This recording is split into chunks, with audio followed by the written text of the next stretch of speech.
终会有胜负，或是被其他族算计。洛天神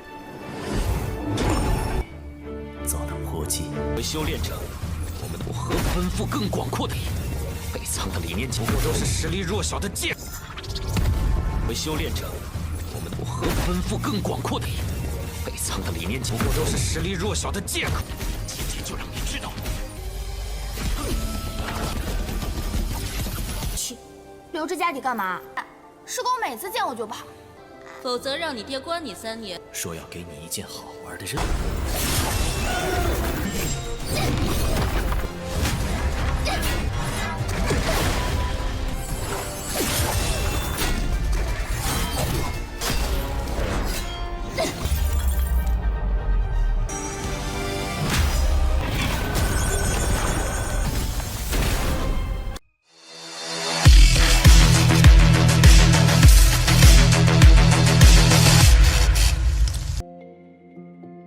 Halo semuanya, selamat datang di Ruang Sinema. Bagaimana kabar kalian semua? Semoga selalu sehat dan baik-baik saja.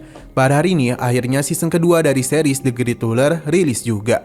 Bagi yang baru menonton series ini, kita sarankan untuk nonton season pertamanya dulu. Kalian bisa cek di link playlist atau link yang sudah kita sediakan. Tanpa berlama-lama lagi, langsung saja kita masuk season kedua dari series ini pada episode pertamanya. Atau lebih tepatnya episode ke-53-nya. Kita dibawa ke sebuah tempat yang tentu tidak bukan adalah milik Xiaoyan, si Raja Api. Saat ini dirinya tengah bermain catur bersama Yao Chen. Meskipun hanya bermain, tapi Yao Chen dapat merasakan kalau saat ini pikiran muridnya tengah kacau. Sepertinya alasan Xiaoyan mengundangnya kemari adalah untuk mengatakan sesuatu. Xiaoyan membenarkan hal itu karena baru-baru ini dia mendengar kabar kalau kondisi Klan Luosan tengah tak baik-baik saja. Jadi Xiaoyan memiliki sebuah rencana untuk membantu mereka. Kita pun diberitahu kalau seluruh klan di dunia Dakian memiliki 5 suku kuno, 4 klan dewa, dan juga kekuatan puncak lainnya. Mereka saling menyimbangkan satu sama lain. Suatu klan bisa saja mengalami masalah dengan berbagai alasan, atau bisa saja dijebak oleh klan lainnya. Klan Luosan dan klan Shushan saling bertarung selama puluhan ribu tahun. Jadi suatu hari nanti pasti ada yang kalah di antara mereka. Di saat Dewa Kuno jatuh, maka semua klan akan bangkit. Sepertinya terlalu banyak yang terlibat dalam masalah itu. Alasan Xiaoyan yang membantu keluarga Luo karena dulu Luo Tianzhen pernah membantu dirinya saat pertama kali di dunia Dakian. Jadi dia itu ingin gurunya bisa memberikan arahan kepadanya. Tapi dengan status Xiaoyan sekarang, maka Yao Chen merasa dia tidaklah cocok. Xiaoyan paham dengan maksud gurunya. Terlebih lagi, gadis ini cukup dekat dengan cucu kepala keluarga Luo. 万族林立，终会有胜负，或是被其他族算计。洛天神遭到波及。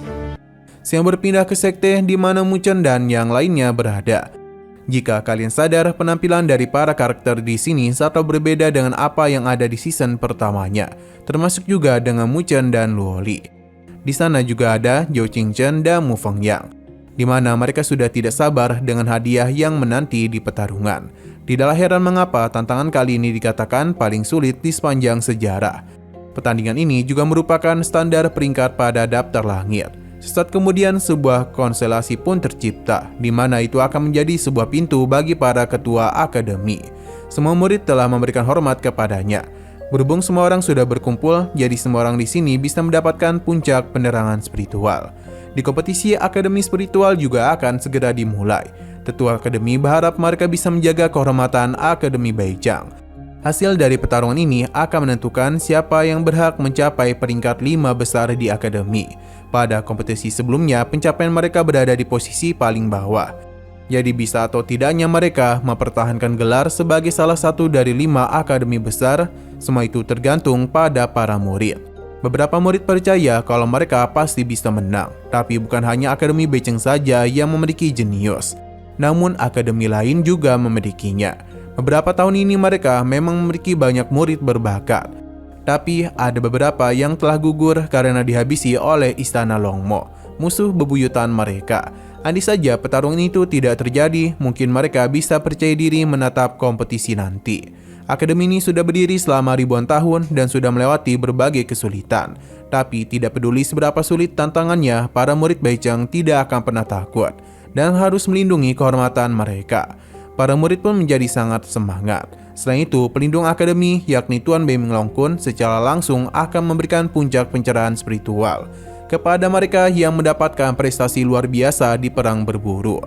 Loli yakin betul pasti itu lebih kuat daripada puncak Linglu karena Tuan Bei Minglongkun sendiri yang memberikannya. Munchen harus memanfaatkan kesempatan ini dengan baik, tapi yang menginginkannya tidak hanya Munchen saja, namun para seniornya juga. Namun mereka harus memikirkan cara untuk mendapatkan kristal spiritual yang cukup agar bisa memberikan tantangan kepada 3 jenderal besar Aula Hukuman. Sesaat kemudian perang berburu pun telah resmi dimulai. Mereka akan dibawa masuk ke dunia cahaya spiritual. Tempat itu tidak hanya memiliki banyak monster, tapi terdapat juga raja spiritual yang membawa kristal spiritual dalam jumlah banyak. 3 orang teratas yang bisa merebut kristal spiritual berhak menantang 3 jenderal besar dari Aula Hukuman. Tapi jika gagal menang, maka seluruh anggota akan kehilangan kemenangan untuk mencapai puncak pencerahan spiritual.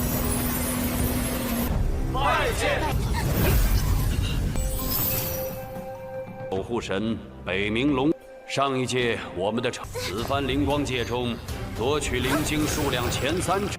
Munchen tahu kalau mereka dipindahkan secara acak. Dia akan mencari Loli terlebih dahulu. Sedangkan di sisi lain terlihat kalau Loli tengah mendengar teriakan dari anggotanya.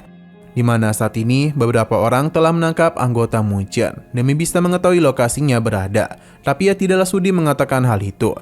Walaupun sudah disiksa, tapi Denny tetaplah bungkam. Hingga gadis ini pun berencana untuk dihabisi. Untung saja sebelum semua itu terjadi, Loli datang di waktu yang tepat dan langsung saja melakukan penyerangan untuk bisa menyelamatkannya. Ia kesal dan apa yang telah Heo lakukan, tapi mereka hanya ingin bermain-main dengan Sun Er saja. Tentu Loli tidaklah percaya karena jika ia tidak datang maka sudah dipastikan Sun Er akan dihabisi. Pengepungan pun akan dilakukan oleh kelompok Heo. Mereka tidak akan melepaskan Loli, kecuali Munchen datang dan melutut sambil meminta ampun kepadanya. Loli tahu betul kristal spiritual tidaklah bisa diambil dari pihak lain. Jika dia mengurusi Heo, maka ia hanya akan membuang banyak waktu saja. Namun orang-orang itu tidak akan melepaskannya, terlebih lagi Loli pasti akan kesulitan dalam bertarung, karena sambil melindungi gadis ini. Pertarungan langsung saja dilakukan oleh mereka. Namun Loli merupakan lawan yang sangat kuat. Dia bisa dengan mudah mengimbangi berbagai serangan yang dilancarkan oleh mereka semua. Bahkan seberapa banyak pun murid yang menyerangnya, ia tetap unggul. Namun kelemahannya ada pada Sun Er. Jadi dia itu harus bertarung sambil melindungi gadis ini. Karena sudah seperti ini, maka Loli pun segera melarikan diri sambil membawa Sun Er bersamanya. Tapi karena terus dikejar-kejar, alhasil Loli pun menjauhkan Sun Er dan langsung melakukan penyerangan dengan cepat kepada mereka. Hanya saja Heo bisa mendapatkan sebuah celah untuk bisa melukai Loli. Dengan begini dia pun dalam masalah besar. Karena selain terkena racun, anggota Heo telah mengepung dirinya.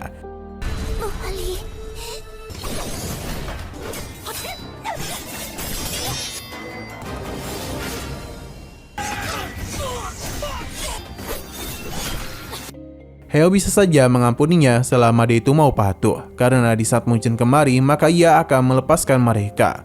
Tentu saja Loli tidaklah sudi, alhasil seluruh serangan pun langsung saja tertuju kepadanya. Di saat serangan itu hendak menghabisi mereka, Loli pun berpikir cepat. Ia menggunakan ledakan kekuatannya untuk bisa melarikan diri dari tempat itu. Alhasil kelompok Heo ini pun kehilangan jejaknya, sedangkan Loli bersama Sun Er bersembunyi di dalam sebuah gua. Ia kesal karena Heo melakukan tindakan kejam kepada Sun Er. Andai saja ini diketahui oleh akademi, pasti mereka itu akan dihukum. Loli bingung untuk apa mereka itu mencari Munchen. Sesaat kemudian, Loli pun mendengar seseorang yang tengah kemari. Jadi dia pun begitu waspada. Untung saja itu hanyalah Munchen. Ia pun terkejut karena bininya ini hendak menghabisi nyawanya. Namun melihat kondisi Loli, Munchen pun sadar kalau dia telah terluka. Loli memintanya untuk tidak perlu khawatir karena dia sudah meminum pil anti racun. Tentu ini semua hanyalah sebuah kebohongan karena bagaimanapun racun ini terlalu berbahaya. Munchen pun mendengar Sun Er yang mengigau sambil memanggil nama Heyao. Jadi dia pun semakin yakin kalau itu adalah ulah dari Heyao. Loli segera menenangkannya karena mereka tidaklah tahu apa yang direncanakan oleh Heyao. Lebih baik mereka sekarang itu fokus saja ke puncak pencerahan spiritual. Loli tidaklah ingin Munchen melepaskan kesempatan itu. Munchen langsung saja memeluk Loli karena bagaimanapun Denny saatlah mengkhawatirkannya. Meskipun ia tahu itu hanyalah sebuah jebakan, tapi Munchen akan tetap pergi. Ini sama persis dengan apa yang terjadi ketika di Linglu. Munchen meminta Loli menjaga Sun Er dengan baik, karena sisanya akan dia atasi. 这个伤口，沐尘，和妖的账等收。就如当时在灵路那般。 Berpindah ke kelompok Heyao, di mana dia itu sangatlah kesal karena mereka tidak kunjung mengejar wanita yang terluka. Namun mereka langsung saja dikejutkan oleh kedatangan Munchen, di mana serangan langsung saja dilontarkan kepada mereka. Tujuan Munchen sudah jelas, yakni Heyao, demi obat penawar. Karena Munchen sudah ada di sini, maka membuat mereka langsung saja melakukan penyerangan kepadanya. Dalam pertarungan itu, terlihat dengan jelas kalau Munchen dikepung dari berbagai arah. Tapi meskipun begitu, dia dapat dengan mudah mengatasi mereka. Bahkan binatang spiritual yang dipanggil oleh murid ini dapat Munchen atasi dengan mudah. Tidak hanya itu, tapi dia juga telah berhasil mementalkannya. Di saat Munchen terus bertarung, Sun Er dan juga Loli ternyata hendak pergi membantunya. Padahal Munchen sudah melarang mereka. Kembali kepada Munchen, di mana ia meminta Heyao untuk memberikan obat penawar. Tapi Heyao tidaklah ingin dan meminta Munchen untuk mengambilnya sendiri. Dan cepat Munchen langsung saja melakukan penyerangan kepadanya. Hanya saja kekuatan yang Heyao miliki tidaklah main-main. Serangan besar yang Munchen lakukan dapat dia tahan. Bahkan kini adalah giliran dia untuk melakukan penyerang balik kepadanya. Heyao penasaran mengapa Akademi Shang begitu tertarik kepadanya. Munchen akhirnya paham kalau mereka telah bekerjasama. Padahal jika Akademi tahu, maka Heyao akan dikeluarkan. Heyao tidaklah terlalu peduli dan langsung saja melakukan penyerangan lagi kepadanya. Bagi Heyao, saat ini Akademi Beichang berada di urutan paling bawah yang membuat sumber daya lainnya tidak sebanyak 4 akademi besar lainnya. Karena itulah dia menjalin hubungan dengan Akademi Shang. Dan begitulah dia akan menerima banyak keuntungan. Seharusnya Munchen juga tahu kalau sebagai seorang kultivator, tujuan mereka adalah untuk mencapai tingkat yang paling tinggi. Dibandingkan dengan Akademi Shang, Akademi Beichang ini jauh berada di bawah. Bagaimana bisa para murid disuruh untuk menjaga kehormatan Akademi? Karena pikiran kuno mereka lah yang membuat Akademi Beichang berada di peringkat paling bawah. Munchen tidaklah terlalu peduli. Di saat mereka saling bertarung, Heyao memberitahu kalau lawan lama Munchen di Linglu memintanya untuk menghabisi Munchen sebagai bayaran untuk masuk ke Akademi Shang. Semua itu adalah ulah dari Jichuan. Munchen kini telah dipentalkan oleh Heyao menggunakan teknik pamungkasnya. Munchen kini telah ditekan oleh Heyao. Bahkan teknik pamungkas juga telah dia gunakan, di mana seluruh serangannya pun mengenai Munchen. Loli dan Sun Er pun datang di waktu yang terlambat. 修炼者，我们我和奔赴更广阔的野，北苍的理念不过都是实力弱小的借口。Meskipun Munchen telah terkena serangan, tapi dia masihlah baik-baik saja.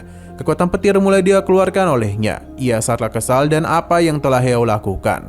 Jadi pada hari ini dia itu akan mengakhirinya. Terlebih lagi dia ini sudah sangat berani melakukan pengkhianatan kepada Akademi. Tubuh Dewa Petir sudah Munchen gunakan. Heyao tentu saja kaget karena sosok Shen Changsheng saja tidak bisa melatih tubuh Dewa Petir. Lantas bagaimana bisa Munchen melakukan hal itu?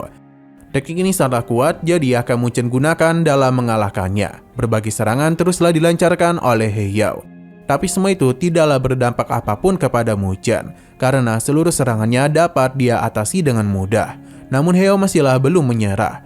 Ia mencoba mempercepat penyerangannya sambil memberitahu betapa mengerikannya kekuatan dari setengah langkah level Tongtian.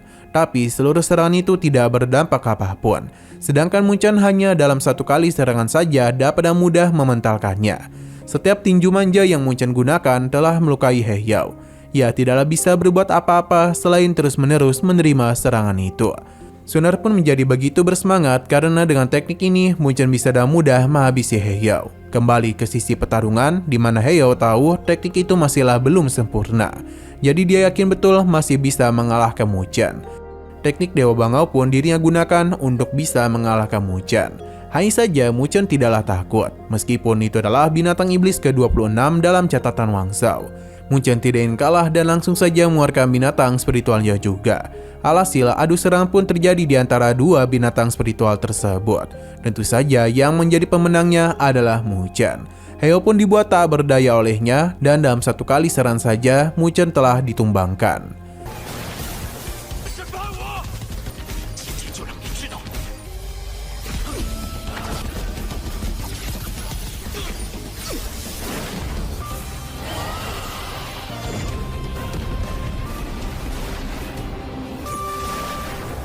kita dibawa kepada Xiaoyan dan Yaozhan. Permainan catur masihlah terus mereka lakukan, di mana Xiaoyan kembali menyinggung gadis yang kemungkinan akan dia utus, yang mana itu adalah putrinya, demi bisa membantu keluarga Luo.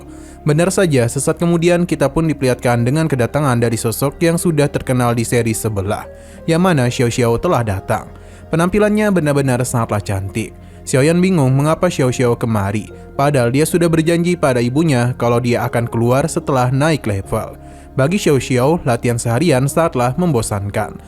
Terlebih lagi dia bingung kekuatannya digunakan untuk melawan siapa. Xiao Xiao menagih janji dari Yaozhan, di mana sebelumnya ia telah menjanjikan pil langit. Xiaoyan menghentikan ketidaksopanan putrinya, tapi Yaozhan tidaklah mempermasalahkan hal itu. Terlebih lagi, Xiaoyan tahu betul kalau mereka tidaklah boleh perhitungan dengan orang lain. Xiao Xiao kesal karena guru agung selalu pergi ketika dirinya datang. Semua itu wajar karena Xiao Xiao hampir menghabiskan harta dari Yaozhan. Xiao Xiao penasaran apa yang sedang ayahnya bicarakan dengan kakek guru, yang mana Xiaoyan akan memberikan sebuah tugas yang menyenangkan untuknya. Mendengar hal itu tentu saja membuat Xiao Xiao senang. Tapi semua itu sirna karena bagaimanapun Medusa ingin putrinya naik ke tahap level Jihzun. Karena jika tidak, ayah itu akan menghukumnya selama 3 tahun dan tidak boleh keluar dari wilayah api abadi. Xiaoyan memintanya untuk kembali karena ia tahu sendiri sifat ibunya seperti apa. Bagi Xiao Xiao, ibunya hanyalah Suner saja. Xiaoyan hanya tertawa. 留着家底干嘛？师公每次见我就跑。 否则让你爹关你3年。说要给你一件好玩的任务，这快到了，还是需二娘疼我。 Dan Sino berpindah kembali ke tempat para murid lainnya, di mana kabar kematian dari Heyo sudah diketahui oleh semua orang. Mereka juga terkejut karena Heyo merupakan seorang pengkhianat. Tapi tanpa Heyo, mereka juga bingung siapa yang datang mengalahkan 3 jenderal besar Aula Hukuman bersama Shen Changcheng dan Li Xuantong. Terlebih lagi, Xu Xuan dan Xu Hong sudah terluka setelah menantang Raja Spiritual. Hanya tinggal ada 2 sosok kuat saja, tapi mereka masih memiliki harapan kepada Mu Chen. Namun masalahnya, jumlah kristal spiritual milik Mu Chen berada di urutan terbawah. Dan begitu, dia tidaklah memiliki kualitas untuk menantang ketiga jenderal. Di awal pertemuan Akademi Baichang, para tetua kesal dan apa yang dilakukan oleh Akademi Shang. Mo Yao merasa mereka tidak perlu melakukan penyelidikan karena Akademi Shang pasti akan bungkam. Terlebih lagi mereka masihlah kekurangan bukti. Mereka seharusnya ingat kalau yang kuat mengalahkan yang lemah. Tidak ada gunanya untuk berbicara, karena kekuatan merupakan alasan yang mutlak. Atas apa yang terjadi, maka ini merupakan kesempatan bagi mereka untuk memberikan puncak pencerahan. Atas apa yang terjadi, maka ini merupakan kesempatan bagi mereka untuk memberikan puncak pencerahan spiritual demi murid baru. Hanya inilah yang bisa mereka lakukan jika ingin mempertahankan reputasi Baichang di 5 akademi besar. Setidaknya posisi 3 besar harus ada di tangan. Berhubung Heyo sudah meninggal dan Xu Xuan telah terluka, maka harapan mereka hanya ada pada Mu Chen saja. Meskipun Mu Chen memiliki kemampuan, tapi kristal spiritualnya tidaklah cukup. Ketua Akademi paham, tapi mereka tidaklah bisa mengubah peraturan pertandingan tantangan. Jadi bisa atau tidaknya mereka mendapatkan kesempatan tersebut, semua itu tergantung pada Mu Chen. Bai Hua meminta para tetua untuk tidak meremehkan Mu Chen. Kita pun diperlihatkan ke beberapa bulan yang lalu, di mana di area petir Mu Chen bekerja begitu keras. 祖轩受伤，眼下灵院大赛时，规则老样子，真是咱们北仓在5大院的名头。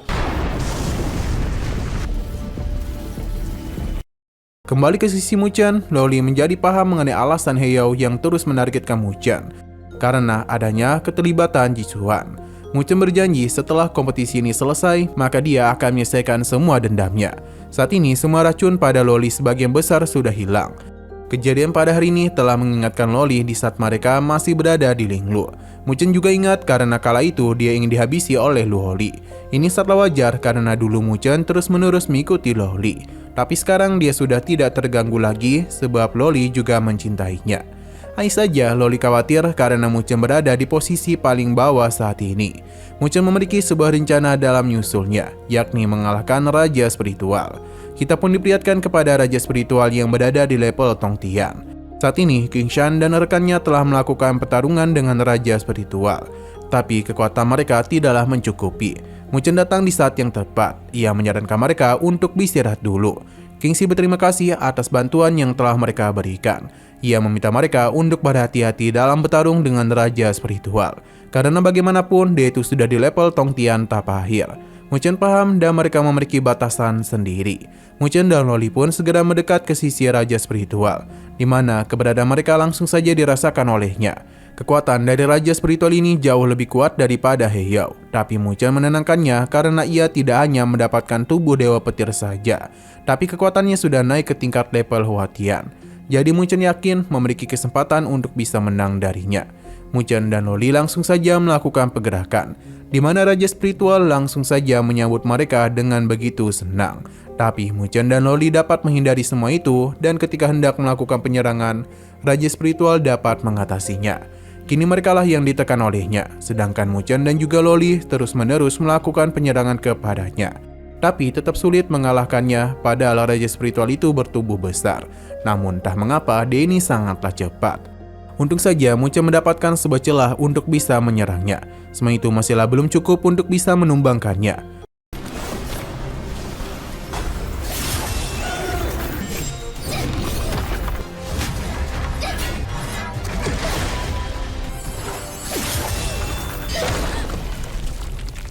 Mu Chen mulai bingung kenapa Raja Spiritual tidak melakukan pengejaran padahal dia memiliki keunggulan, hingga ia menyadari kalau ada sesuatu di dalam gua itu.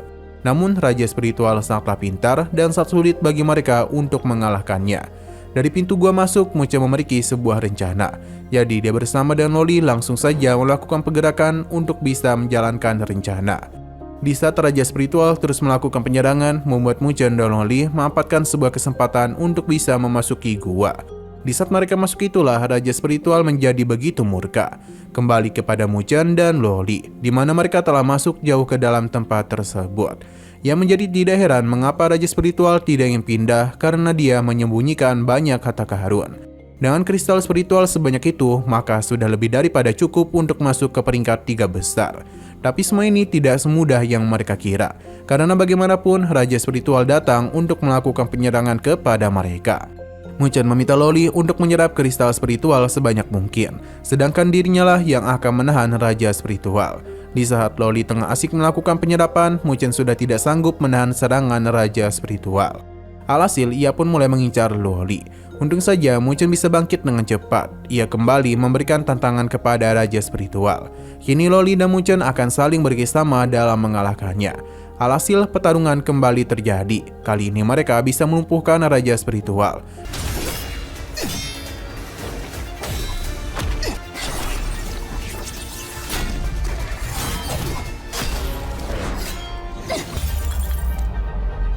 Namun tidaklah berlangsung lama, jadi Mu Chen dan Loli harus melakukan penyerangan sebanyak mungkin. Tapi siapa yang menduga kalau kristal spiritual juga bisa memulihkan kekuatan Raja Spiritual?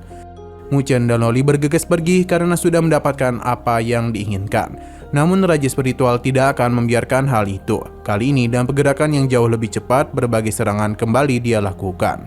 Loli pun mendapatkan masalah besar, tapi untung saja Mu Chen dan cepat melindunginya.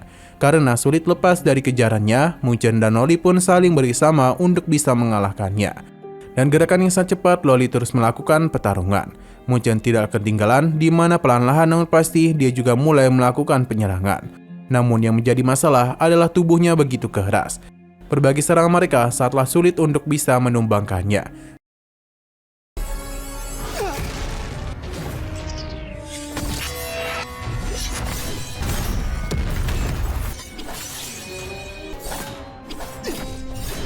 Jadi Mu Chen pun mencoba untuk menahannya dulu, karena dia itu akan menggunakan formasi Lotus Siluman. Loli akan menahan sebisa mungkin. Shen Changsheng dan Li Shutong juga telah datang. Mereka tidak akan ikut campur karena hanya akan mengganggu ritme pertarungan mereka. Kembali ke dalam pertarungan di mana Loli terus melindungi Mu Chen dari serangan yang tengah dilancarkan oleh Raja Spiritual. Bahkan di saat Raja Spiritual tahu Mu Chen sedang membentuk Matrix formasi, Raja Spiritual langsung saja melakukan penyerangan. Untung saja di detik-detik terakhir, Mu Chen mengaktifkan penyerangan dari Matrix formasinya, dan itu langsung saja menghentikan Raja Spiritual. Apa yang telah Mu Chen lakukan saatlah mengejutkan Loli. Tapi hal ini tentu saja membuat Raja Spiritual menjadi begitu murka. Warnanya pun telah berubah menjadi merah. Loli akan melindungi kekasihnya itu. Dia langsung menggunakan teknik andalan dari keluarga Luo. Tebasan Sungai Pedang Luo pun langsung saja dia kerahkan, di mana hal ini telah beradu serangan dengan Raja Spiritual. Di sisi lain, Mu Chen telah berhasil menyelesaikan susunan formasinya, di mana akhirnya Lotus Siluman telah berhasil ia ciptakan. Ini adalah formasi spiritual tingkat 4. Namun itu tidaklah sesederhana yang terlihat, di mana Mu Chen telah berhasil membuat 2 Lotus Siluman. Di saat Raja Spiritual dan Loli terus beradu serangan, Mu Chen langsung saja memberikan bantuan untuk bisa menghentikan Loli. Serangan dari Lotus Siluman sangatlah besar. Ini tentu tidak dapat ditahan oleh Raja Spiritual.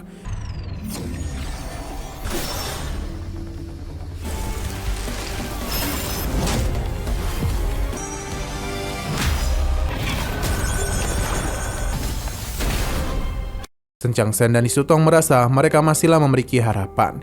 Sedangkan Mu Chen sendiri bingung mengapa dirinya bisa membentuk Lotus Siluman tingkat 5. Atas apa yang telah terjadi, Mu Chen pun berhasil mengalahkan Raja Spiritual. Sedangkan di sisi lain, 3 jenderal dari arena tantangan Aula Hukuman tengah menunggu kedatangan mereka.